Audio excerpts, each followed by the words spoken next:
Chapter 16. The Redemption of Guṇanidhi. One day Guṇanidhi found himself in deep trouble, having neglected his duties and straying far from the discipline his father had taught. His youthful arrogance, combined with a lack of purpose, led him into trouble with his father, who ultimately dismissed him from the household. Heartbroken and overwhelmed by his father's disowning, he wandered aimlessly, guilt and self-doubt gnawing at his soul. As he roamed without a destination, Guṇanidhi's thoughts grew increasingly somber. He pondered his situation, a mixture of self-pity and regret, cursing his own fate. He thought, "What have I become? A wretched outcast with neither knowledge nor wealth. Even a man in a foreign land can find solace if he has riches, but I have nothing. How did I, born into a family of priests, sink so low?" His thoughts grew darker as the sun began to set, casting shadows on the path he walked. One evening, as Guṇanidhi rested under the shade of a great tree, wearied from his aimless wandering, he saw a devout Shiva worshipper passing by. This devotee, dressed in simple yet dignified clothes, carried with him various offerings, flowers, fruits and sweets carefully packed in a basket. The scent of sweet delicacies reached Guṇanidhi's nostrils, reminding him of the comforts he had lost. Hunger clawed at his insides, making the smell even more enticing. The devotee was observing the Śivarātri fast, a sacred night dedicated to Lord Shiva. Along with his kinsman, he walked with determination towards the nearby temple, a beautiful structure adorned with intricate carvings that stood as a testament to the devotion of the village. Intrigued and drawn by the aroma of the offerings, Guṇanidhi quietly followed the group, staying in the shadows. Inside the temple, the worshipper performed the evening rituals, lighting lamps and offering prayers with deep reverence. Guṇanidhi, sitting near the entrance, watched the proceedings unfold.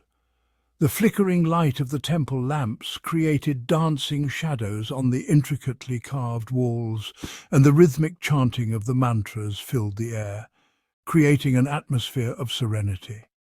Yet, amid this spiritual setting, Guṇanidhi's mind remained fixed on the food. He thought, if only I could wait until they fall asleep. I could sneak in and take the offerings. I haven't eaten in days. Surely this small act could be forgiven. Thus he stayed near the temple's entrance, his eyes never leaving the sight of the delightful sweets.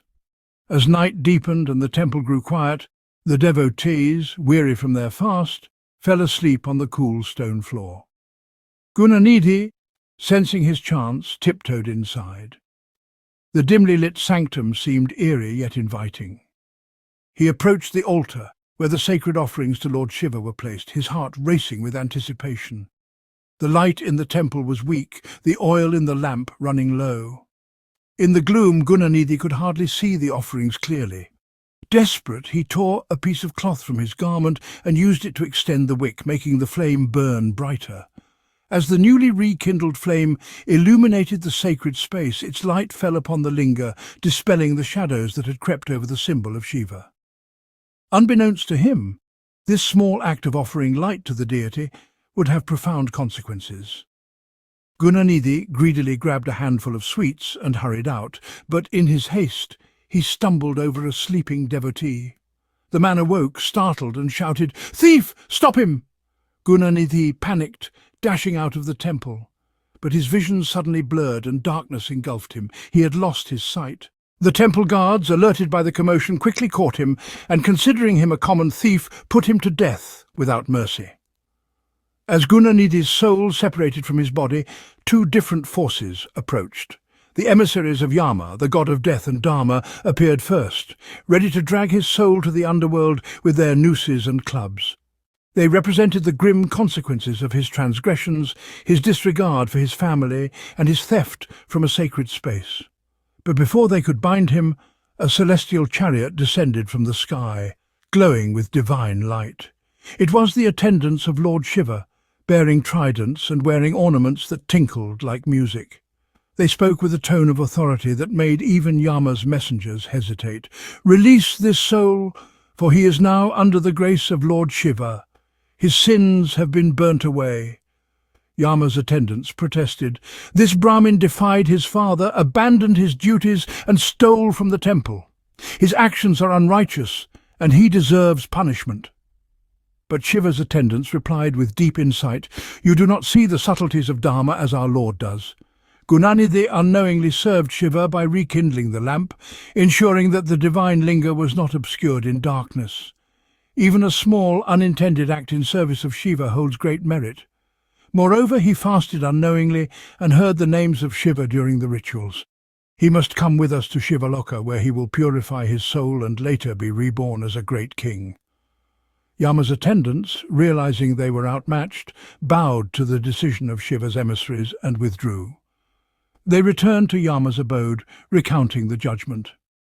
Yama, ever wise, decreed that those devoted to Lord Shiva, those who mark their foreheads with the tripundra and wear the rudraksha, should be respected and never subjected to his domain. Freed from the clutches of death's enforcers, Guṇanidhi's soul ascended to Śivarātri.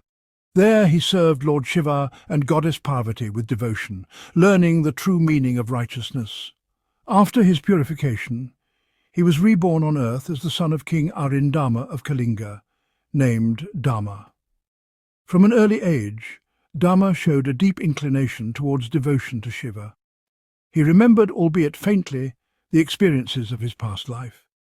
As a child, he would lead other children in games that involved building miniature temples and offering flowers to Shiva. When he came of age and ascended to the throne of Kalinga, King Dhamma dedicated his reign to spreading the worship of Shiva. He decreed that every temple in his kingdom must be illuminated with lamps.